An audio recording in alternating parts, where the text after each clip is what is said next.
These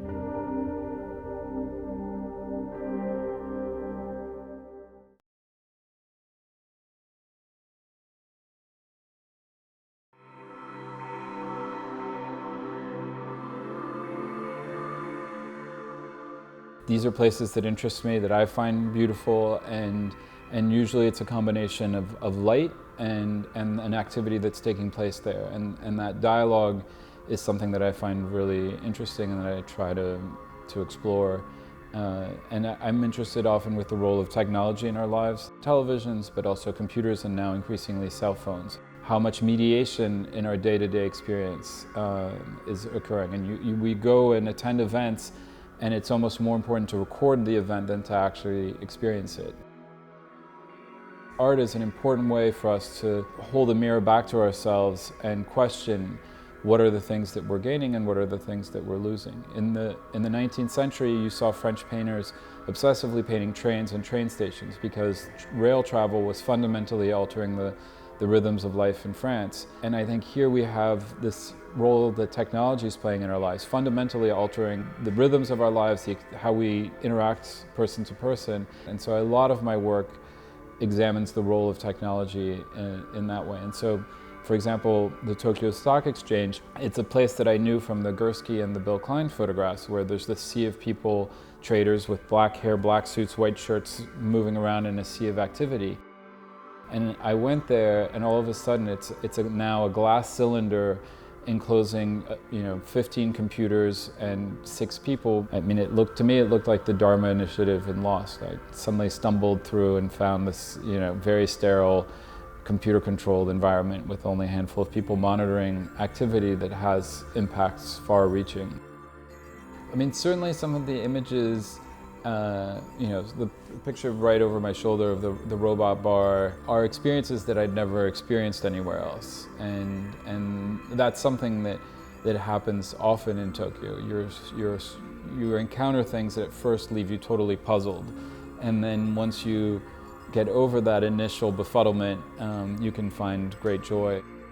I think it's a city that a lot of foreigners have been afraid to go visit for many years, and recently I think people are discovering it to be one of the great tourism cities in the world. And part of that is, I think there is a renewed energy after the lost decade and the sort of stagnation that Japan was experiencing in the last few years. There is this renewal that's been happening that makes it, I think, a really interesting place to be right now. What has drawn me to black and white over the years is this ability of bringing different light sources and creating a unified whole. In an example, the mirrored entrance, you actually have all these different light sources combining, all the different elements from the different stores coming together. But in black and white, you can sort of bring it together and tie it into a unified visual experience. With color, you have different light sources will cast different hues, and so the pictures become more chaotic in a way. And in many cases in Tokyo, that was something that interested me, was sort of actually pulling the pictures apart and having them be chaotic as opposed to being tied together. In a case like Cup Noodles, it was just the pop culture beauty of all these packages. It was not something that would have translated as beautifully to black and white. It reminds me of there's obviously the nude descending a staircase, or there's some Italian modernist paintings. I love that idea of reflection. A lot of my photographs have dealt with mirrors and reflective surfaces. And I love how it's, in a way, a parable of what photography is, in that just by changing your point of view, you're seeing a different angle of the world. And so reflection is this, within a photograph, is the same world but shown to you in a different way, which again ties into that core of what I'm really interested in, which is looking at the world and yet seeing it differently. And I think that this is obviously the most sort of explosive of that, in that these shards of what look like shards of glass reflecting the world, you're seeing the same scene from many different vantage points. A classic example of that was the Tiananmen tank and the man. There were several different photographs made of that exact moment, but somehow the one vantage point is the one that became iconic.